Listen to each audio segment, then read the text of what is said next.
یہ مصرع لکھ دیا کس شوخ نے محراب مسجد پر، یہ ناداں گر گئے سجدوں میں جب وقت قیام آیا۔ ناظرین، اس وقت میں موجود ہوں گلگت بلتستان کا جو مقتدر ایوان ہے، گلگت بلتستان اسمبلی، جو میرے پیچھے ایک شاندار عمارت کھڑی ہے، گلگت بلتستان اسمبلی، جہاں پر گلگت بلتستان کے جو تقریباً 22 لاکھ کے لوگوں نے ایک اپنے اپنے نمائندوں کو، اپنے اپنے پسند کے نمائندوں کو ووٹ دے کر کچھ ہار گئے کچھ جیت گئے، لیکن اس انتخابی پروسیس میں حصہ لے کر اس مقتدر ایوان میں اس لیے بھیجا تھا کہ تاکہ ان کو جو مشکل پیش آئے، کہیں کسی بھی بحران کا سامنا ہو تو یہاں مل بیٹھ کر وہ سارے جو خوبصورت سر ہیں یا وہ خوبصورت عقلیں ہیں وہ یہاں پر جڑ جائیں گی، یہاں پہ مل بیٹھ کر ان تمام بحرانوں کا حل نکالیں گے، اور گلگت بلتستان کے لوگوں کی جو مقدر کا جو فیصلہ ہے وہ یہاں پہ ہونا تھا۔ لیکن آپ دیکھ سکتے ہیں کہ اس وقت گو کہ یہ جنوری کا مہینہ ہے، لیکن گلگت بلتستان میں اس وقت جو سیاسی جو درجہ حرارت ہے یا جو بحران کے حساب سے جو درجہ حرارت ہے وہ انتہائی پارا چڑھا ہوا ہے۔ گلگت بلتستان کے مختلف علاقوں میں مختلف ایشوز درپیش ہیں۔ طرف یہاں پر گندم کا جو بحران ہے وہ سر اٹھا رہا ہے۔ اس وقت سر دست جب ہم آپ سے بات کر رہے ہیں کہ آپ کے سامنے ہیں تو اس وقت شہر بلتستان بند ہونے کی اطلاعات ہیں۔ اسی طریقے سے گلگت بلتستان کے دیگر اضلاع میں بھی ایشوز چل رہے ہیں، احتجاج کر رہے ہیں کہ خصوصاً جو گندم کی سبسڈی جو گورنمنٹ نے واپس لے لی ہے اس کے حوالے سے یہ کہا جا رہا ہے کہ یہ گورنمنٹ جو کہ اگرچہ یہ بات بار بار کہتی آئی ہے کہ سبسڈی ختم نہیں کیا ہے، ٹرانسپورٹیشن کی سبسڈی ہے صرف وہ دی جا رہی ہے، باقی سبسڈی قائم ہے، اس حوالے سے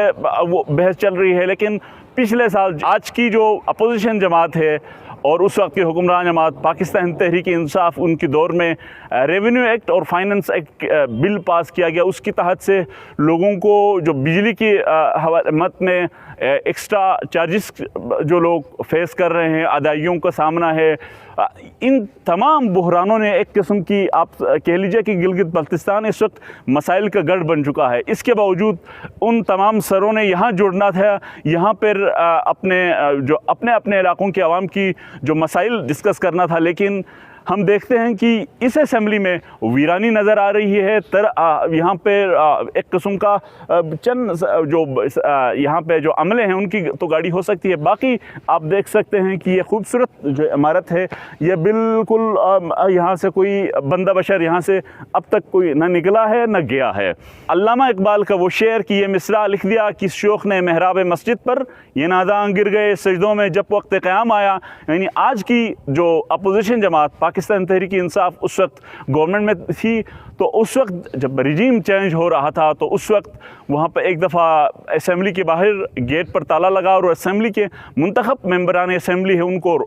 اندر آنے سے روک دیا گیا۔ تو اس وقت کہا گیا کہ یہ منتخب لوگوں ہیں، ان کا جو استحقاق مجروح ہوا ہے، لیکن اب ہم دیکھتے ہیں کہ گو کی اپوزیشن نے ایک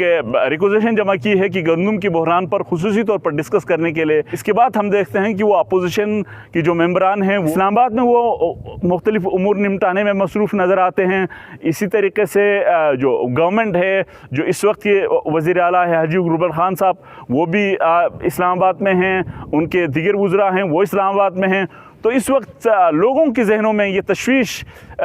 دیکھ رہے ہیں، لوگوں کے ذہنوں میں سوالات پیدا ہو رہے ہیں کہ اگر یہ مقتدر ایوان ہے، اگر یہاں پہ قسمت کا فیصلہ ہونا ہے، یہاں پر کروڑوں کا لاکھوں کی جو بجٹ سے گلگت بلتستان کی جو ترقیاتی بجٹ سے، اس میں سے یہ خوبصورت عمارت بننے کے بعد تقریباً یوں دیکھتے ہیں کہ یہ ممبران اسمبلی ہے ان کا کم از کم سال میں 6 مہینے اسلام آباد میں گزارتے ہیں۔ تو یہ عام لوگوں کا یہ سوال بنتا ہے کہ کیا ہم نے یہ پیسے ہمارے پیسوں سے یہ مقتدر ایوان اس لیے بنایا تھا کہ یہاں پر جو آپ پاکستان کے مختلف گرم علاقوں میں رہ کے آپ انجوائے کریں، لیکن یہاں کے لوگوں کو مسائل کے دلدل میں دھکیلیں۔ سوال مختلف طریقوں سے پوچھے جاتے ہیں، وہ سوال میڈیا کے ذریعے سے پوچھا جاتا ہے، وہ سوال عام لوگ چلتے پھرتے بازاروں میں سوال پوچھتے ہیں، وہ کہ وہ سوالات ان تک نہیں پہنچتے، لیکن ہم امید کرتے ہیں کہ گلگت بلتستان اس وقت جو بحرانوں میں گھرا ہوا ہے اس کو فوری طور پر توجہ دے دیں گے، اور فوری طور پر اسمبلی کی ریکوزیشن جو اپوزیشن نے گو کی جمع کی ہے اس طرح کی جو گورنمنٹ کے جو ارکان ہیں وہ بھی اس پر غور کر کے ان بحرانوں کا کوئی نہ کوئی حل نکالیں گے، تاکہ جو عام لوگ ہیں وہ کسی نہ کسی طریقے سے سفر نہ ہو جائیں۔ اسی کے ساتھ مجھے فدا حسین کو اجازت دیجیے، اللہ حافظ۔